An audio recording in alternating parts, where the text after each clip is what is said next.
Philippines is a country rich in history and culture, shaped by the stories and tradition of its people. In this virtual tour, we'll explore museums, historical sites, cultural performances, and indigenous practices that reflects our nation's identity. Join us as we travel across the Philippines and explore the heritage that made us truly Filipino. To begin our virtual tour, let us first visit the museum that preserves and protects our history and development.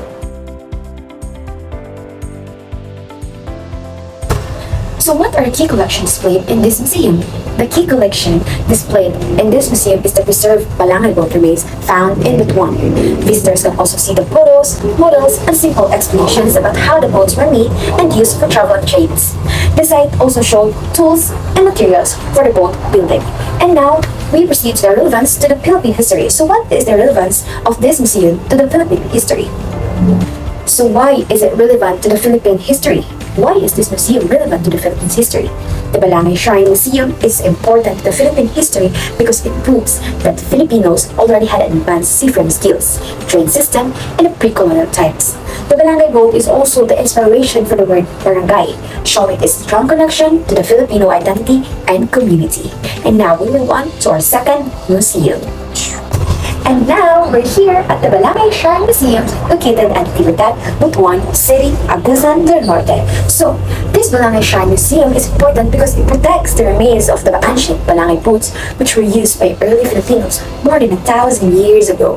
This boat shows that the people of Butuan were skilled sailors and traders even before the foreign colonizers arrived.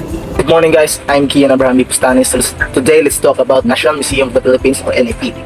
The NMP is the country's premier government cultural institutions with multiple branches across the Philippines, including key sites in Manila, Cebu, and Davao. Its mission is to preserve, protect, and promote the nation's cultural and natural heritage through collections, exhibitions, and research.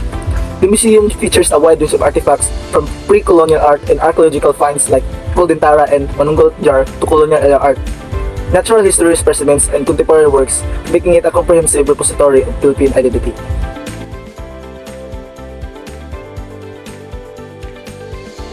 Here we're standing in Rizal Park, located in Ermita, Manila, near Manila Bay and across Intramuros, and is managed by the National Parks Development Committee (NPDC). This area was once called Bagong Bayan, where Dr. Jose Rizal was executed on December 30, 1896. His death inspired many Filipinos to fight for freedom from Spanish rule. Because of this, the place became a strong symbol of Philippine nationalism. The most important event here was the execution of Jose Rizal.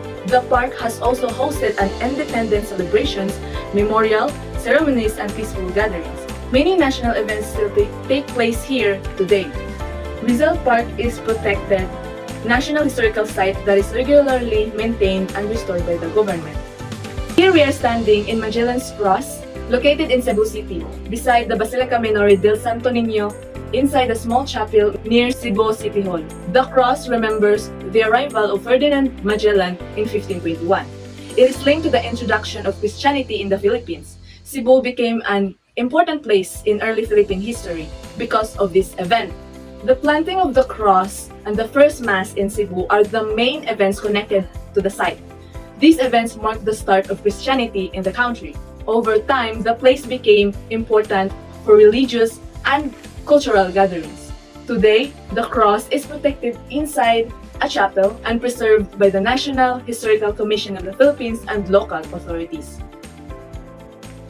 Hi everyone! So imagine a church that didn't just witness an history, it made history. So this is the Barasuan Church located in Malolos, Bulacan and known as the cradle of Philippines democracy. Built in 1888 during the Spanish era, Barasuan Church became the heart of the Philippine fight for the independence. In 1898, Filipino leaders gathered here for the Malolos Congress, where they wrote and approved the Malolos Constitutions, the first democratic constitutions of Asia. Inside this church, the first Filipino Republic was born under President Emilio Aguinaldo, marking a powerful moment when Filipinos finally claimed the rights to self-govern.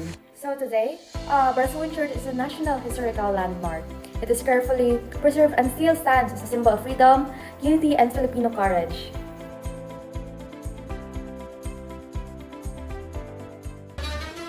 Tinekling is a traditional Filipino dance that originated in Leyte. Inspired by the fast and the graceful tinekling bird, the dance reflects how Filipino turns everyday life into art. Dancer is step in out of two bamboo pools, showing speed, balance, and teamwork. More than just a dance, tinikling represents Filipino resilience and creativity. It is commonly performed during festivals, celebrations, and school events, bringing people together through culture. With its bamboo pools and traditional attire, like the Barutsaya and Barong Tagalog, tinikling continues to introduce the world to the energy and spirit of the Philippines. Hola! Now, join me to explore the different cultural dances here in the Philippines. Have you ever heard of a real dance inspired by an epic story? If yes, then that dance is what we call Singkil, a traditional dance of the Mara people from Mindanao. Singkil is based on the Darangin epic and tells the story of a princess escaping danger during an earthquake. The story is shown through graceful movements as the dancers carefully steps between clashing bamboo poles. The dance uses fans, scarves, and sometimes a real umbrella to represent the princess and her noble status. Every movement shows grace, balance, and control, reflecting the elegance of Maranao culture. Singkil is often performed during cultural events and important celebrations. It highlights the rich heritage, artistry, and traditions of the Maranao people. Singkil remains one of the most iconic real dance here in the Philippines. Imagine watching a dancer or performers balance lumps while moving gracefully. This is Pandango sa Ilaw, a traditional Filipino dance from Mindoro. The dance is performed using oil lamps, or what we call ilaw, balance of the head and the hand of the performers. Because of this, the performance requires strong balance, focus, and coordination.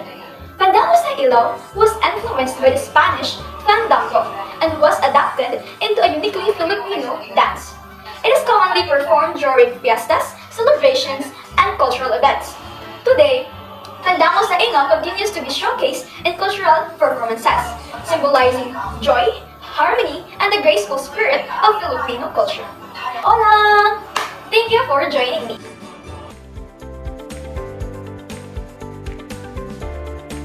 The Kalinga Badyo tattooing is originally from Kalinga Province, Cordillera, Northern Luzon, Philippines. An ancient pre-colonial tradition tied to warfare, rites of passage, duty, and social status, passed down through generations by traditional tattoo artist Mamba Badyo. This represents bravery, identity, beauty, spiritual protection, and cultural heritage. It is hand-taped tattoos using thorns, wooden sticks, and soot-based ink. Common symbols include centipedes, snakes, and geometric patterns symbolizing strength and protection. The Tibuli dream weaving is originally from South Cotabato, Mindanao, Philippines. An ancient tradition of the Tibuli people believed to be inspired by dreams sent by the spirit Fulodalo. Patterns are passed down through generations of women weavers. It is used for rituals, clothing, dowries, and ceremonies, symbolizes spirituality, identity, and harmony with the nature. Also, it is made from abaca fibers dyed naturally. Geometric patterns represent dreams, spirits, animals, and elements of life. Welcome to the coastal communities of Mindanao, home of the Bajau people, also known as the sea nomads. As you look around, you will see houses built on stilts above the sea. The Bajau depend on traditional fishing, such as spear fishing and hook and line fishing. They learn these skills at a very young age and use them to provide their food for their families. Fishing is more than work for them. It is a part of their culture and daily life. The Bajau believes that the sea should be respected because it provides for them.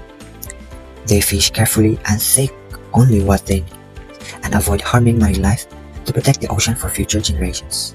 These practices show their deep connection to the sea.